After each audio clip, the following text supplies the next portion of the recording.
BRS పాలకుల దోపిడీ ప్రజలందరికీ తెలుసని మంత్రి పొంగులేటి శ్రీనివాసరెడ్డి అన్నారు. అభివృద్ధి పేరుతో అక్రమాలకు పాల్పడిన వారిని ఎట్టి పరిస్థితుల్లోనూ వదలబోమని తెలిపారు. అలాగే రాజకీయ కక్ష సాధింపు చర్యలకు తాము వ్యతిరేకమని స్పష్టం చేశారు. సెక్రటేరియట్ వంటి భారీ భవంతులతో ప్రజలకు ఏం మేలు జరిగిందని మంత్రి అడిగారు. జ్యుడిషియల్ ఎంక్వైరీలో వాస్తవాలు బయటికొస్తాయని అన్నారు. పవర్ పాయింట్ ప్రెజెంటేషన్ అనకుండా కామెంట్ చేయలేను కదనే. అంటే మీరు ఆస్తులు చెప్పట్లేదు, ఓన్లీ అప్పులే తెచ్చారని చెప్పి అబద్ధం చెప్పారు. ఇందాక ఆస్తుల గురించి కొన్ని చెప్పాను కదా, ఈ సెక్రటేరియట్ గురించి, చీఫ్ మినిస్టర్ రెసిడెన్స్ గురించి. ఆ బిల్డింగులు చూపించి అయ్యే ఆస్తులు అంటే ఎట్లా? సామాన్యుడికి ఆస్తులతో ఏమవుతుంది? ఏమి అభివృద్ధి చేశారనేది స్పష్టంగా ఉంది, ఏమి దోచుకున్నారనేది స్పష్టంగా ఉంది. దానికి తెలంగాణ రాష్ట్రాన్ని ఎంత లోతు అప్పుల్లో కూర్చింది అంతా స్పష్టంగా వాళ్ళే కోరుకున్నారు. ఆల్రెడీ పవర్ మీద జ్యుడిషియరీ ఎంక్వైరీ కూడా చీఫ్ మినిస్టర్ గారు వేశారు. డెఫినెట్గా 1 by 1 వాళ్ళే కోరుకుంటున్నారు, వేస్తున్నాం. ఏమీ చేయం, తప్పు చేసిన వాళ్ళని వదిలిపెట్టడం అంటున్నాం తప్ప రాజకీయ కక్ష ఏ ఒక్క రాజకీయ పార్టీ, ప్రధానంగా బీఆర్ఎస్ పార్టీ మీద రాజకీయ కక్ష కాదు. తప్పు చేస్తే ఎంత పెద్దోళ్ళైనా శిక్షకారు. మంత్రి గారు, మీరు రెవెన్యూ మినిస్టర్, రైతు బంధు ఎందుకు జాప్యం అవుతుంది?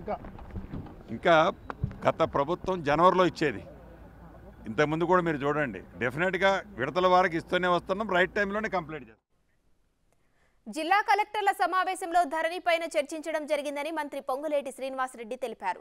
ధరణి పోర్టల్తో ప్రజలకు ఎదురవుతున్న ఇబ్బందులను తీరుస్తామన్నారు. ధరణి పేరుతో దోచుకున్న వేలాది ఎకరాల భూముల్ని స్వాధీనం చేసుకుంటామని మంత్రి తెలిపారు. కాంగ్రెస్ ను బంగాళాఖాతంలో వేయాలన్న వారినే ప్రజలే బంగాళాఖాతంలో పడేశారని అన్నారు.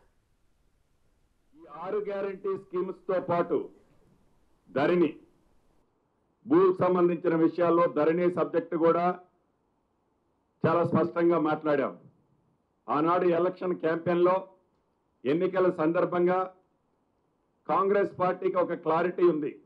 ఈ ధరణి అనే ఈ పోర్టల్ ద్వారా, ఈ స్కీమ్ ద్వారా తెలంగాణ ప్రజలు, మారుమూల ప్రాంతాల్లో ఉండే ప్రజలు, సిటీలో ఉండే ప్రజలు ప్రతి ఒక్కరూ ఇబ్బంది పడుతున్నారు.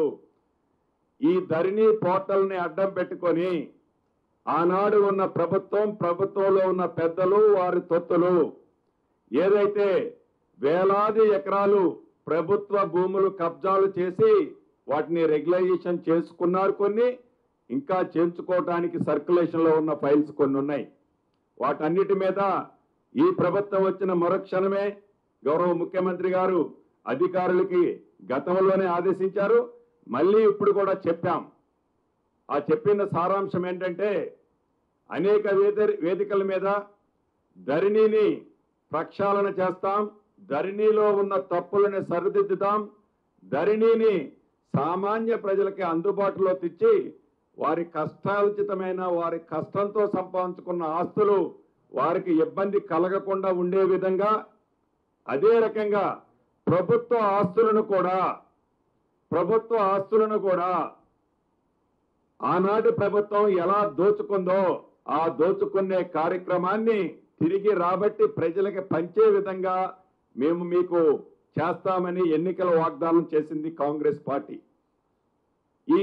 ఈ వాగ్దానానికి కౌంటర్గా ఆనాడు అధికారంలో ఉన్న ప్రభుత్వం, ఆనాటి ముఖ్యమంత్రి కాంగ్రెస్ వాళ్ళట ఈ ధరణిని తీసుకెళ్లి బంగాళాఖాతంలో వేస్తారట.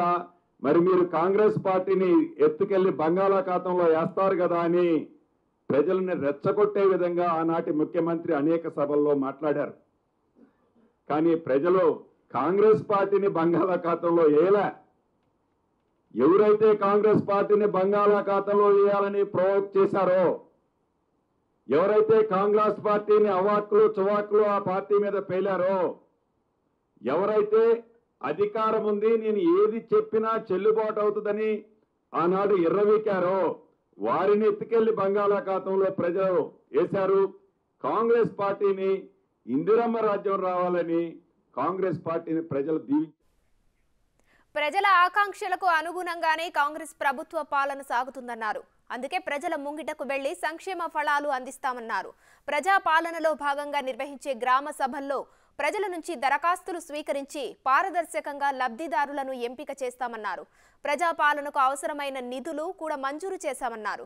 సంక్షేమ పథకాలు అమలు చేయాల్సిన బాధ్యత అధికారులపై ఉందని మంత్రి పొంగులేటి తెలిపారు.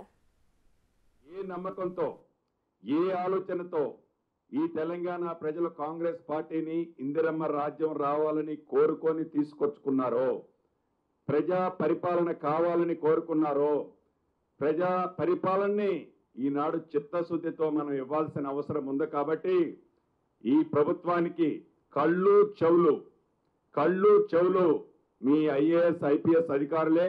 దీన్ని గత ప్రభుత్వంలో చేసినట్లు కాకుండా చిత్తశుద్ధితో మీరు ప్రజలకి మంచి చేసే కార్యక్రమాన్ని చేపట్టాలని దిశానిర్దేశించడం జరిగింది ముఖ్యమంత్రి గారు.